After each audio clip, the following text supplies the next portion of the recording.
السلام علیکم ایمان. وعلیکم السلام ورحمۃ اللہ وبرکاتہ. کیا آپ مجھے اسلامی مہینوں کے نام بتاؤ گی؟ یس. محرم، صفر، ربیع اول، ربیع ثانی، جمادی الاول، جمادی الثانی، رجب، شعبان، رمضان، شوال، ذوالقعدہ، ذوالحجہ. شاباش. اب میں آپ کو ان اسلامی مہینوں کی خصوصیات بتاتی ہوں. محرم جو ہمارا پہلا اسلامی مہینہ ہے، اس کی خصوصیت یہ ہے کہ اس میں واقعہ کربلا پیش آیا. اور ربیع الاول کی 12 تاریخ کو رسول اللہ صلی اللہ علیہ وآلہ وسلم اس دنیا میں تشریف لائے.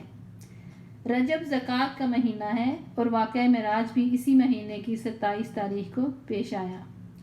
شعبان کی 15 تاریخ کو شب برات ہے. رمضان روزے رکھنے کا مہینہ ہے.